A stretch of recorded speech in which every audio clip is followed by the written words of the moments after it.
Hello everyone, welcome back to the Rana academy.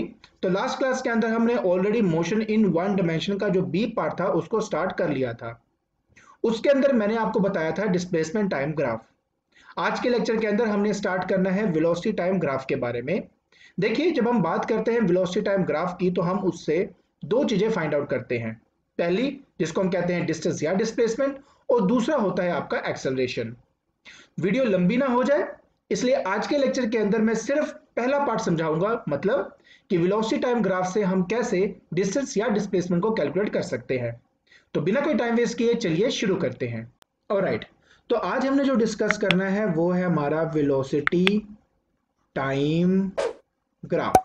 ठीक है, तो हमने आज वेलोसिटी टाइम ग्राफ को समझना है। ठीक है, अब सबसे पहली बात, वेलोसिटी टाइम ग्राफ को हम रिप्रेजेंट कैसे करते हैं, पहले आपको ये पता होना चाहिए। सो देखिए, इसे क्या करूंगा, इसके लिए सबसे पहले मैं क्या करूंगा कि दो स्ट्रेट लाइंस में बनाऊंगा जो कि आपस में परपेंडिकुलर हों, जिसमें से यू नो दैट कि ये क्या होती है, आपकी एक्स एक्सिस होता है और ये जो है ये होती है आपकी वाई एक्सिस। ठीक है, तो एक आपका हो गया एक्स एक्सिस और एक हो गया आपके पास वाई एक्सिस। क्योंकि ये वेलोसिटी टाइम ग्राफ के बारे में बात हो रही है तो वेलोसिटी को हम हमेशा रिप्रेजेंट करते हैं वाई एक्सिस पे, और साथ में इसका यूनिट भी लिखना है। वेलोसिटी का जो ऐसा यूनिट है वो होता है मीटर पर सेकंड, तो हम वो लिखेंगे। अदरवाइज जो डेटास दिए होंगे, जो यूनिट हमें दिए होंगे, हम उस हिसाब से उसको यहाँ पे लिखते हैं।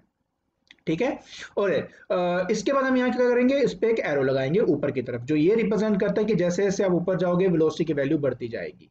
क्लियर। उसके बाद नेक्स्ट हमारे पास है टाइम। तो टाइम हमेशा हम जब रिप्रेजेंट करते हैं, पहली बात तो इसका जो ऐसा यूनिट है वो तो हमारे पास एस है, और उसको एस मीन्स बेसिकली सेकंड, और उसको रिप्रेजेंट किया जाता है एक्स एक्सिस के ऊपर, और एरो हम इस तरफ लगाते हैं जो कि ये रिप्रेजेंट करता है कि जैसे जैसे आप एक्स एक्सिस पे चलोगे वैसे वैसे इसकी जो वैल्यू है वो बढ़ती जाएगी। क्लियर। तो क्या करना है, दो मुझे लाइंस बनानी है विच इज परपेंडिकुलर, जिसमें वाई एक्सिस पे हमेशा होगा आपका वेलोसिटी और जो आपका एक्स एक्सिस है उसमें मैं दिखाऊंगा अपना टाइम। ठीक है, तो जब भी कभी भी मुझे इसमें ग्राफ बनाना है तो ये मेरा इनिशियल स्टेज है, ये तो मुझे हमेशा पहले करना ही करना है। अब हमें ये कैलकुलेट करना है कि वेलोसिटी टाइम ग्राफ से डिस्टेंस या डिस्प्लेसमेंट कैसे कैलकुलेट किया जाता है। ठीक है, लेकिन वो समझने से पहले आपको दो फॉर्मूलाज के बारे में पता होना चाहिए। पहला फॉर्मूला है that is area area of triangle. Area of triangle, ये मैथमेटिकल फॉर्मूलाज है, बट हम इसका इस्तेमाल करते हैं वेलोसिटी टाइम ग्राफ से डिस्टेंस या डिस्प्लेसमेंट को फाइंड आउट करने के लिए। ठीक है, तो देखिए, सबसे पहली बात, ये आपका मान लीजिए कोई भी एक ट्रायंगल है। ठीक है, एंड यू नो दैट कि ये जो चीज होती है इसको हम कहते हैं बेसिकली हाइट। तो ये क्या है आपका, ये हाइट है, और ये जो नीचे वाला पोर्शन है इसको हम कहते हैं बेस। क्लियर। सो जब हम कहते हैं ना एरिया ऑफ ए ट्रायंगल, तो इसका फॉर्मूला होता है half into base into height. मतलब मुझे ये वैल्यू लेनी है और ये हाइट वाली वैल्यू लेनी है और उसको हाफ करना है, तो बेसिकली मुझे एरिया ऑफ ए ट्रायंगल मिल जाएगा। क्लियर। चलिए अब हम नेक्स्ट पार्ट करते हैं। उसके बाद हमें आना चाहिए एरिया ऑफ ट्रेपीजियम। देखिए, इसमें बच्चे बहुत ज्यादा गलती करते हैं, तो ये आपको आना ही चाहिए। देखिए एरिया ऑफ ट्रेपीजियम क्या है। अच्छा, पहली बात दिखता कैसे है। ठीक है, ये देखिए, इसमें क्या होता है कि दो साइड जो है ना वो आपकी पैरेलल होती हैं। दो साइड आपकी होती है पैरेलल, जैसे कि ये साइड है और ये साइड, देखिए ये आपस में पैरेलल है ना। ठीक है, दो नहीं होती, दो आपकी होती हैं आपस में पैरेलल। तो हमें ना जब अगर इसका एरिया निकालना हो, मतलब मुझे ये एरिया फाइंड करना हो, तो इसका फॉर्मूला बहुत सिंपल है। देखिए क्या करते हैं हम, half into sum of values of parallel sides into perpendicular distance between parallel sides. अब इसका मतलब क्या है, मैं आपको मतलब समझा दूंगा तो ये क्लियर हो जाएगा। देखिए, सबसे पहली बात, ये जो लाइन आप देख रहे हो ना, ये देखो, ये दोनों क्या है, पैरेलल लाइंस है ना। तो पहले तो आपको इसका लेंथ पता होना चाहिए, इसका। ठीक है, और फिर आपको इस लेंथ की वैल्यू पता होनी चाहिए। ये दो लेंथ की वैल्यूज आपको पता होनी चाहिए सबसे पहली बात तो। ठीक है जी, इसकी लेंथ की वैल्यू पता है, इसकी लेंथ की पता है। उसके बाद क्या करना है, इनके बीच का जो परपेंडिकुलर डिस्टेंस है, ये देखिए ये वाला, ये जो परपेंडिकुलर डिस्टेंस है, इसकी लेंथ भी आपको पता होनी चाहिए। जब ये तीन चीजें पता हो तो क्या करेंगे, इस लेंथ की वैल्यू को प्लस कर देंगे इस लेंथ की वैल्यू के साथ इस ब्रैकेट के अंदर, फिर मल्टीप्लाई कर देंगे इस परपेंडिकुलर डिस्टेंस और सभी का हाफ कर देंगे, तो इससे हमें मिलता है एरिया ऑफ ट्रेपेजियम। तो ये जो मैथमेटिकल फॉर्मूलाज है ना, ये आपको आना चाहिए अगर आपने डिस्टेंस या डिस्प्लेसमेंट फाइंड आउट करना है from velocity time graph. Clear हो गया? तो चलिए अब मैं आपको बताता हूं कि कैसे मैं वेलोसिटी टाइम ग्राफ से अपने डिस्टेंस या डिस्प्लेसमेंट को कैलकुलेट कर सकता हूं। तो चलिए अब वही देखते हैं। ऑलराइट, देखिए मैं आपको ना एक जनरल ग्राफ बना के दिखाता हूं, कोई भी अपनी मर्जी से ग्राफ बना रहा हूं थोड़ा आपको समझाने के लिए। सो देखिए मेरे पास पहली बात तो है वेलोसिटी, ठीक है। अब मैं आपको ना दो तीन बातें प्लीज पहले क्लियर कर दूं। तो पहली बात तो ये है कि वेलोसिटी एक वेक्टर क्वांटिटी है, तो क्योंकि ये एक वेक्टर क्वांटिटी है तो देखिए ये जो सेंटर पॉइंट है ये तो ओरिजिन होता है आपका, तो वेक्टर होने की वजह से इसमें पॉजिटिव वैल्यू भी हो सकती है, इसकी नेगेटिव वैल्यू भी हो सकती है। तो पॉजिटिव वाई एक्सिस की तरफ अगर मैं जाऊंगा तो मैं पॉजिटिव वैल्यूज लूंगा, जैसे कि यहाँ पे मैं ले लेता हूँ 5, फिर ले लेता हूँ 10, फिर ले लेता हूँ 15। और अगर मैं नीचे की तरफ जाऊंगा तो मैं नेगेटिव वैल्यूज लूंगा, जैसे कि -5, -10, -15। तो ठीक है, तो याद रखना कि अगर सेंटर से मैं ऊपर जाऊंगा तो वो पॉजिटिव लेना है और सेंटर से अगर नीचे जाऊंगा तो मैं नेगेटिव लूंगा।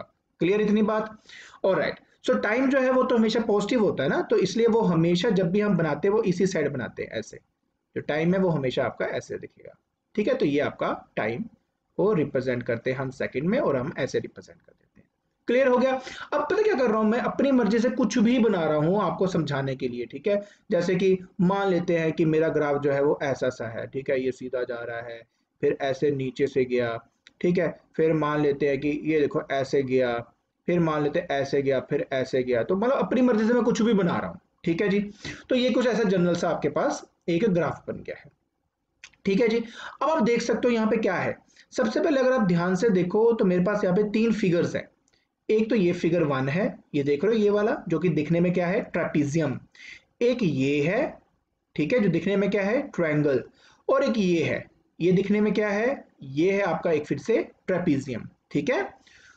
तो बड़े ध्यान से सुनना, वेलोसिटी टाइम ग्राफ का अगर मैं एरिया अंडर कर्व निकालता हूं तो उससे मिलता है डिस्टेंस और डिस्प्लेसमेंट। देखिए, तो इसका मतलब हुआ कि अगर मेरे पास वेलोसिटी टाइम ग्राफ है then area under curve gives what, distance और डिस्प्लेसमेंट। ठीक है जी। अब सवाल ये आता है कि एरिया अंडर कर्व का मतलब क्या है और एक ही कर्व से मैं कैसे अपना डिस्टेंस भी निकाल सकता हूं और डिस्प्लेसमेंट भी निकाल सकता हूं। तो चलिए मैं आपको वो दिखाता हूं। सबसे पहले देखिए, कर्व ना ये वाली होती है, ये जो ब्लू लाइन देख रहे हो ना इसको कर्व बोलते हैं, ठीक है। और एरिया अंडर कर्व का मतलब क्या हुआ, जो एरिया इसके अंदर है। तो ये जो जितना भी आप देखते हो ना इस सारे पार्ट को कहते हैं area under curve for this part.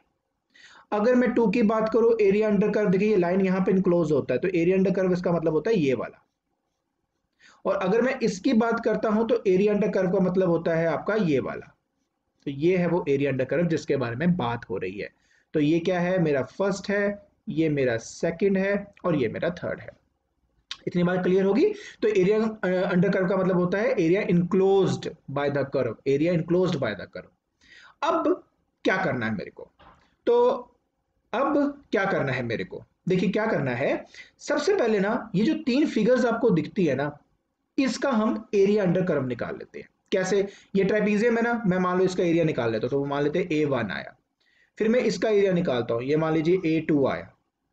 अब ये इसका निकाल लेता हूं, ये एरिया A3 आया, ठीक है। और जरूरी नहीं होता कि हर बार सारे जितने भी दिखते हैं उन सभी का ही एरिया निकालना होता है, ये क्वेश्चन पे डिपेंड करता है। क्वेश्चन अगर आपको कह दे, देखिए मान लीजिए ये 0 है, ये मान लेते हैं कि आपका 4 है, ये 6 है, ये 8 है।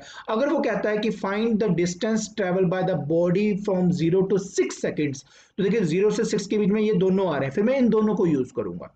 अगर वो कहता है 0 से 4 तो मैं सिर्फ इसको रिप्रेजेंट करूंगा। अगर वो कहता है फॉर होल जर्नी तो होल जर्नी में मैं सारों का यूज करूंगा। ठीक है, तो ये बात प्लीज ध्यान रखना कि जितने टाइम के लिए वो बोलता है मुझे उतने टाइम के अंदर देखना होता है कि कितना वो एरिया इनक्लोज करता है और उतना ही मैंने उसका आंसर निकालना होता है। क्लियर?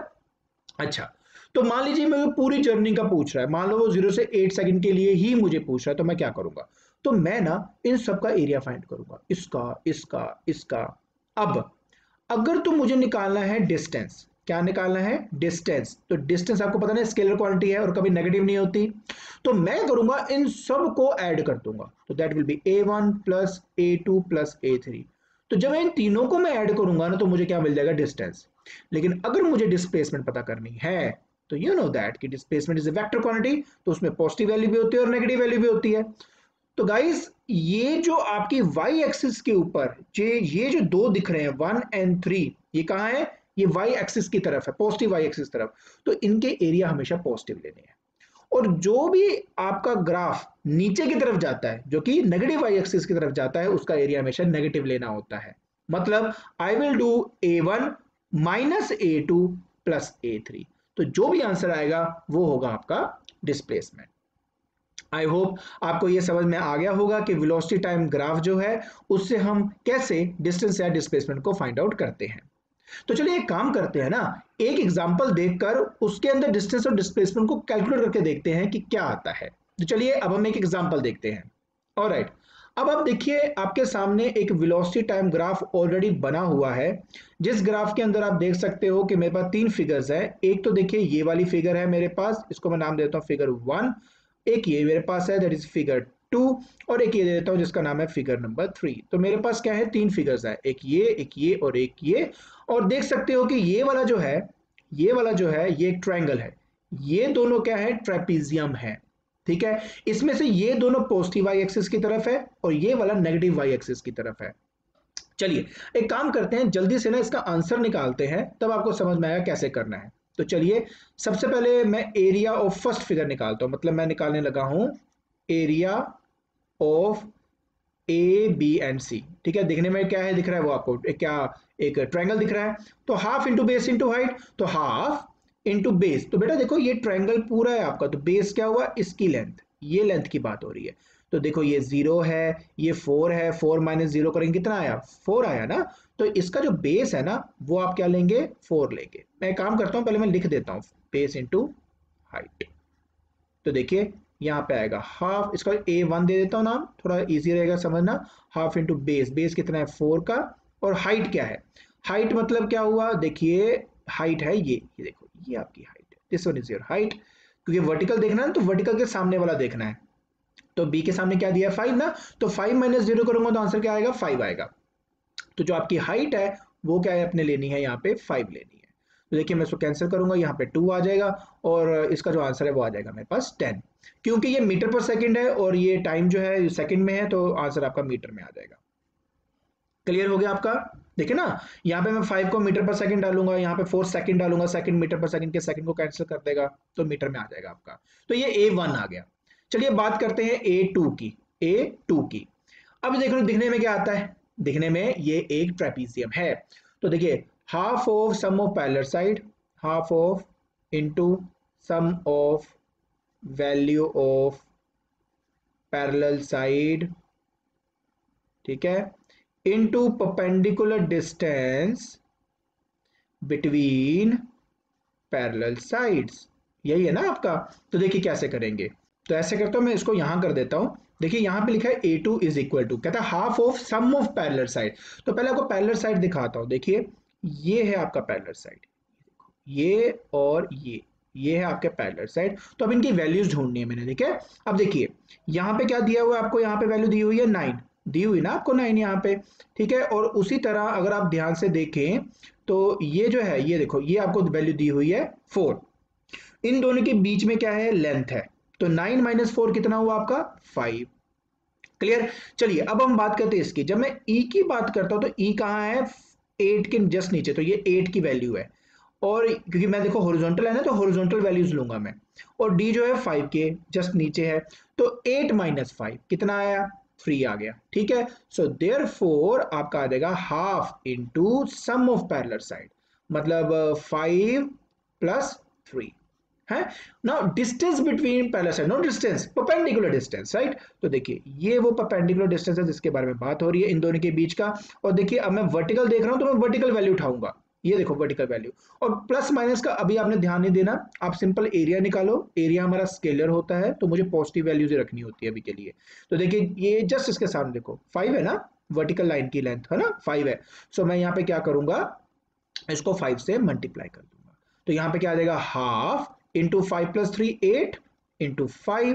तो देखिए यहां से मैं 4 आ जाएगा एंड 5 4 जा 20, तो 20 मीटर आपका A2 आ जाता है। ठीक है जी। सिमिलरली मैं जल्दी से A3 भी फाइंड कर देता हूं। देखिए अब A3 की बात करें तो फिर से ये ट्रेपीजियम नजर आता है, फिर से मैं फॉर्मूला लगाऊंगा half into sum of parallel side वाला।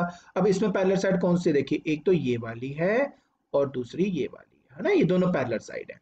चलिए पहले नीचे वाली की बात करते हैं। तो देखिए ये है आपका 13 नंबर, ये फिर से 9 है, 13 माइनस 9 तो आपका आंसर आ जाता है 4। ठीक है ना, तो आपका क्या आंसर आ जाता है 4। अब साथ में अब हम जी एच की लेंथ देखते हैं। तो जी कहाँ है 10 के ऊपर, एच का है 12 के ऊपर, तो मतलब 12 माइनस 10, तो जब इसको माइनस करेंगे आपका आंसर क्या आएगा 2। तो यहाँ पे 2 लिख दूंगा into perpendicular distance between them. Perpendicular distance देखिए ये वाली की बात हो रही है परपेंडिकुलर डिस्टेंस की, है ना। और ये वर्टिकल लाइन है, तो वर्टिकल लाइन की वैल्यू सामने क्या है 5, तो देखिए ऑटोमेटिकली इसकी जो वैल्यू है वो आ जाएगी आपकी 5। क्लियर। देखिए तो 4 प्लस 2 किया कितना है 6, तो हाफ इंटू 6 इंटू 5, तो देखिए ये 3 आ गया, 5 3 15, तो 15 मीटर आपके पास A3 की वैल्यू आ जाएगी। क्लियर। अब मुझे फाइंड करना था डिस्टेंस और फिर डिस्प्लेसमेंट, तो जल्दी से distance and displacement find out कर लेते हैं। देखिए अगर तो मुझे फाइंड करना था डिस्टेंस, डिस्टेंस फाइंड करने के लिए मैं क्या करूंगा, सभी एरियाज को ऐड कर दूंगा, चाहे वो ऊपर है चाहे वो नीचे है, मतलब वाई एक्सिस की तरफ है या तो नेगेटिव वाई एक्सिस की तरफ है, डजंट मैटर, सबको ऐड कर दो। तो मेरे पास क्या आएगा, देखिए मेरे पास आ गया एक तो 10 जो कि वो रहा, फिर 20 और उसके बाद आएगा 15, तो देख सकते हो ये 30 हो गया, 15 45 मीटर। सो 45 मीटर जो है वो हमारा डिस्टेंस है। अगर मैं बात करता हूं डिस्प्लेसमेंट की, डिस्प्लेसमेंट की now it is a vector quantity, तो प्लस प्लस और माइनस माइनस का ध्यान रखना है। तो जो भी एरिया नीचे की तरफ है, जैसे कि इस केस में ये 2 वाला है, नीचे की तरफ है ना, मेरे इस हॉरिजॉन्टल लाइन के नीचे है ना, तो इसका एरिया मैं नेगेटिव लूंगा, और जो मेरे इस हॉरिजॉन्टल लाइन के ऊपर है उनको मैं पॉजिटिव लूंगा। सो बेसिकली मैं क्या करने वाला हूं, ये जो 1 वाला आपको दिख रहा है ना 1 वाला, इसकी वैल्यू पॉजिटिव होगी।